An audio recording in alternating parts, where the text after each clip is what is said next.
নমস্কার, খোঁজ 24 আপনাদের স্বাগত। আমরা কিছুদিন আগে শিলংয়ে গেছিলাম। শিলং থেকে প্রায় 4 ঘন্টা থেকে 5 ঘন্টা জার্নি করে আমরা কংথং ভিলেজে পৌঁছালাম। আমাদের সাথে ছিলেন নর্থ ইস্ট আসাম ইন্ডিয়া ট্যুরিজমের ডাইরেক্টর অনিল ওরাও এবং অ্যাসিস্ট্যান্ট ডাইরেক্টর মিস্টার বিশ্বাস। ভিলেজে গিয়ে আমরা আপ্লুত হয়ে গেলাম তাদের আতিথেয়তা, এবং তার পাশাপাশি আমরা এক নতুন আশ্চর্য জিনিস দেখলাম। সেটা হচ্ছে একজন আরেকজনকে ডাকে শীষ দিয়ে। কেউ হয়তো দূরে আছে, একটা শীষ দিয়ে তাদেরকে ডাকছে, এখানে তো শীষ দিয়ে উত্তর দেওয়া হচ্ছে। এইটা যখন বাচ্চারা জন্ম নেয় ওখানে, তাদের পরিবার, তাদের মারা ওই একটা করে নাম দেয়। প্রত্যেকটা শীষের কিন্তু আলাদা একটা টিউন আছে। সত্যি আমরা অভিভূত হয়ে গেলাম এরকম গ্রামে এসে। There are 145 households and the population is 750 people in the village, which means that we are having 750 different tunes which has been composed by our respective mothers. You know, this tradition has been inherited since time immemorial, since the beginning of the village, which it was told that so many centuries back. You know, like these tunes, it comes because of mother's love first. You know, after giving birth as a mother, because of love and happiness, so spontaneously it comes from her deep heart to express in the form of a tunes, which we call in Khasi, Kajingruai Yobe. This is like a mother's love song for her children. But you know, when we are grown up, we use these tunes as a mode of communication, where when we need to call somebody as a mark of respect for that person, we don't call by his or her name, but we used to call by a song's name. Like, for example, now I'll call Panshai. I didn't call Panshai, but I can call him Cholelelele. Yeah, so then he responds. So each one of us, we have our own tunes, which is different from one another. Suppose if a mother is having 5 children, then she will compose 5 different tunes, which is different from each one of them. So also, the whole village is, you know, every mothers, they compose different tunes for their respective.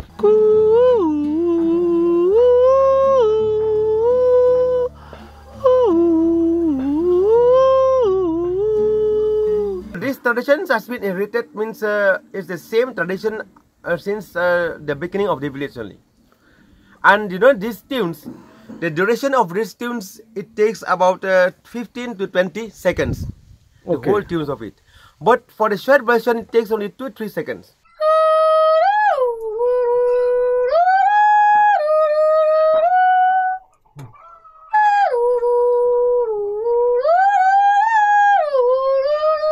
There are so many 100 years back, there has been practiced this tradition. And but since there's no records and no documentation, that's why we cannot say exactly how many 100 years. But it was told that since the beginning of this Kongthong village.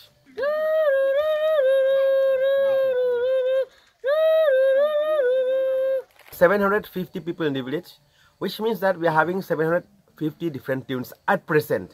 But see, so many 100 millions has passed by. So means so many 100 millions of tunes already composed. But since anybody who has passed away, we don't use it anymore.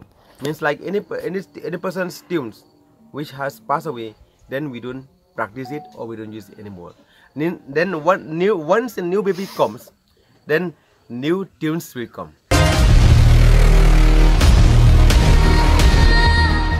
এর পাশাপাশি আরেকটা খবর আপনাদের দিই। Professor Rakesh Sinha, বিজেপির MP, সেই এই গ্রামটাকে দত্তক নিয়েছে। সত্যি খুব ভালো লাগলো।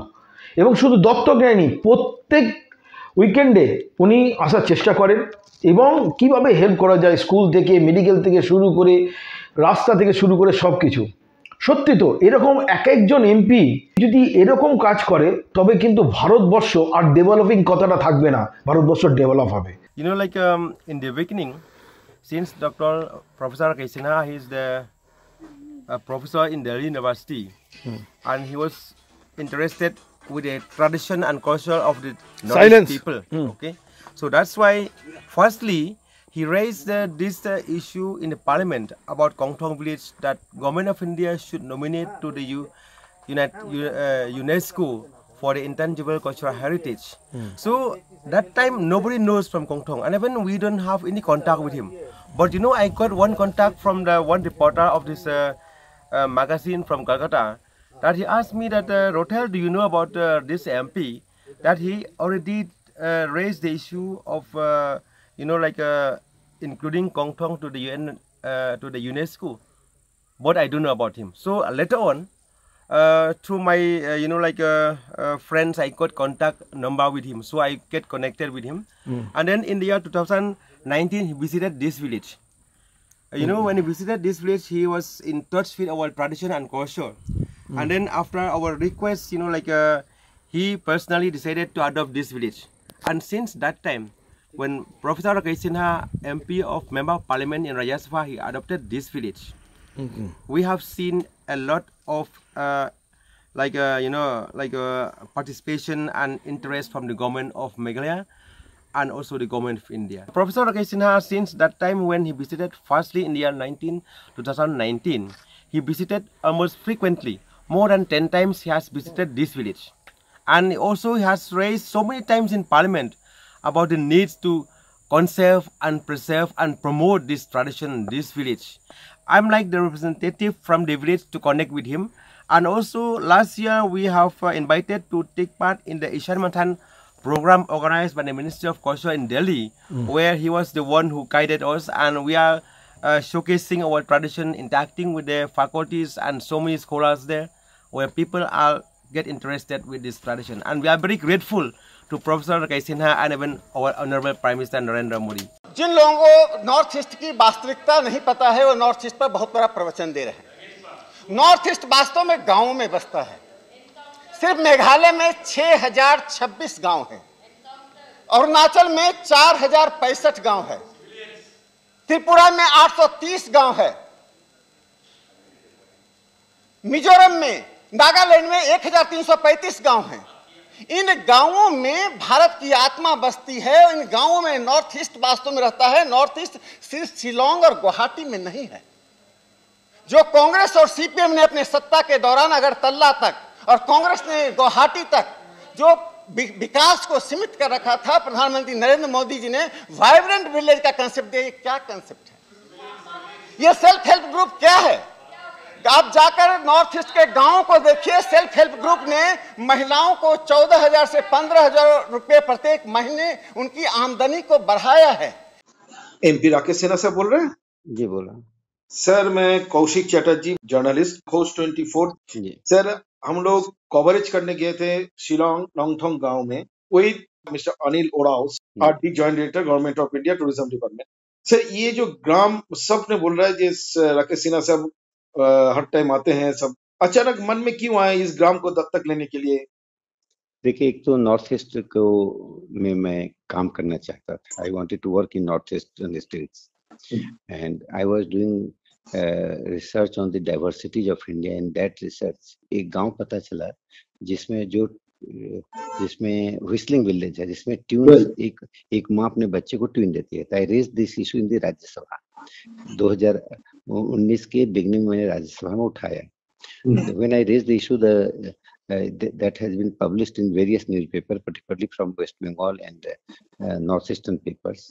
तो वहाँ गांव के लोगों को गांव में जर्नलिस्ट गए, उन्होंने मेरे बारे में बताया कि एक राकेश सिन्हा ने एमपी है उठाया। तो कुछ गांव के लोग शिलोंग आकर आरएसएस के लोगों से संपर्क किया कि वो मुझसे मिलना चाहते हैं। तो आरएसएस के लोगों ने खबर किया। Then I went to Shillong, I met this people, then I started going. 2-3 बार जाने के बाद, 3-4 बार जब मैं गया उस गांव में, तो then I got the suggestion from one of the journalists that people had high regard for me and I should adopt that village. मैं काम कर ही रहा था लेकिन formally adopt नहीं किया था। तब 15 अगस्त 2019 को मैंने शिलोंग टाइम्स में एक इंटरव्यू दिया और इंटरव्यू देके उसको अडॉप्ट कर लिया। That interview was published as 16 और 17 अगस्त। फॉर्मली अडॉप्ट किया, बट आई वाज वर्किंग, कई महीने से मैं काम कर रहा था वहाँ पर।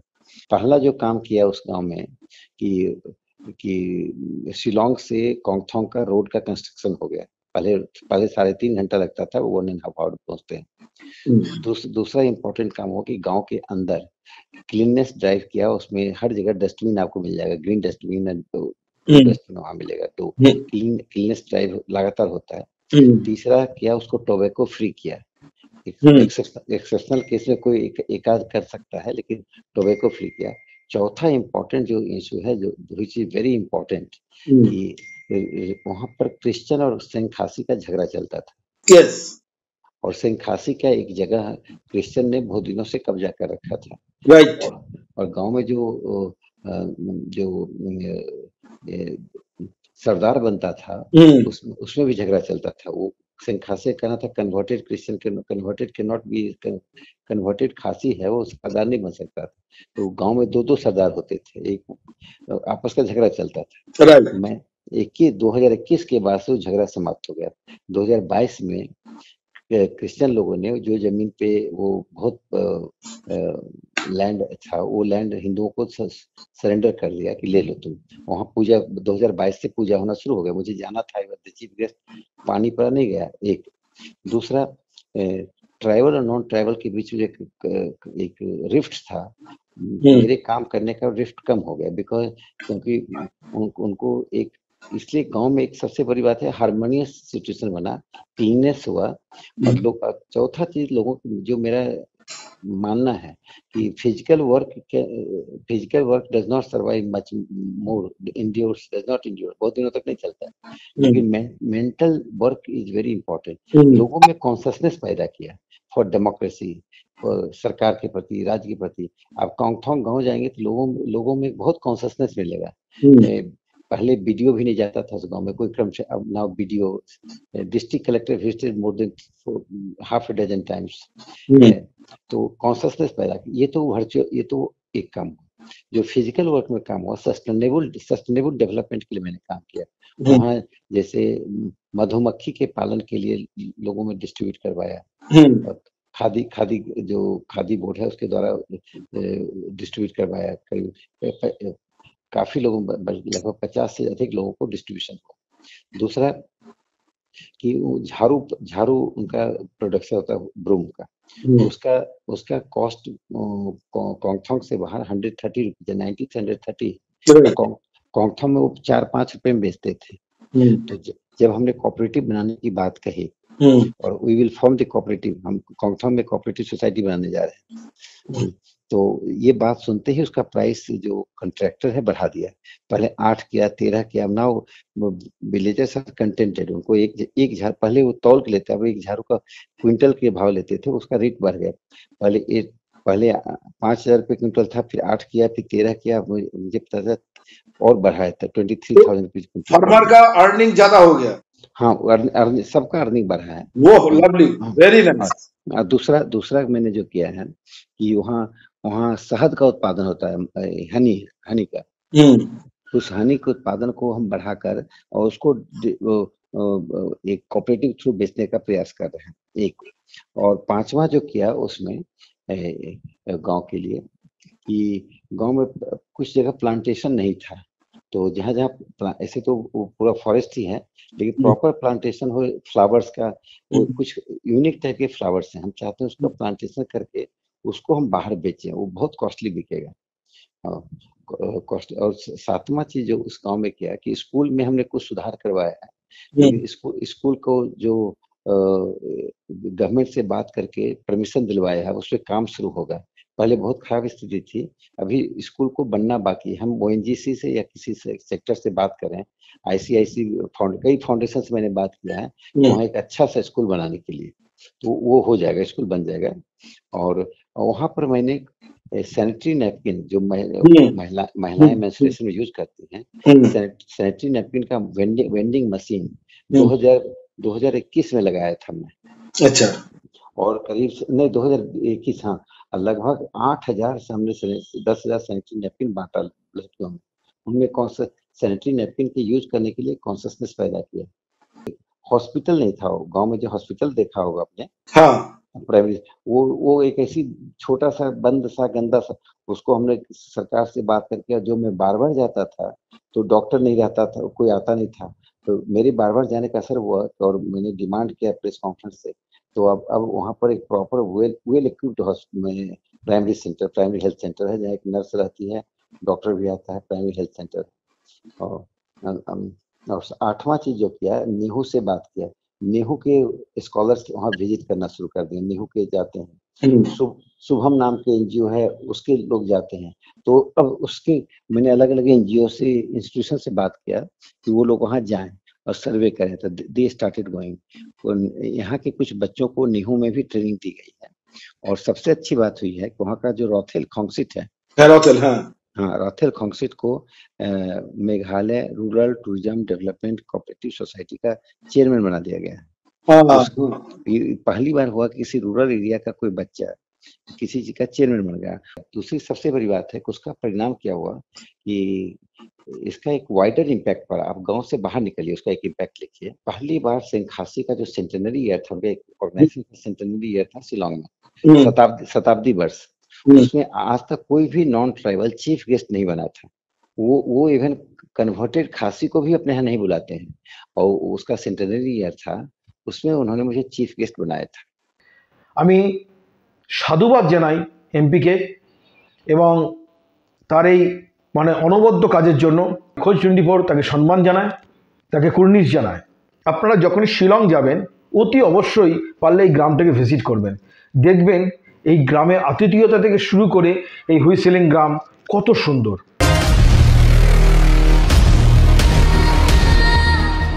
আজকে এ পর্যন্তই, আবার দেখা হবে নেক্সট এপিসোডে অন্য কোনো অনুসন্ধান নিয়ে। নমস্কার।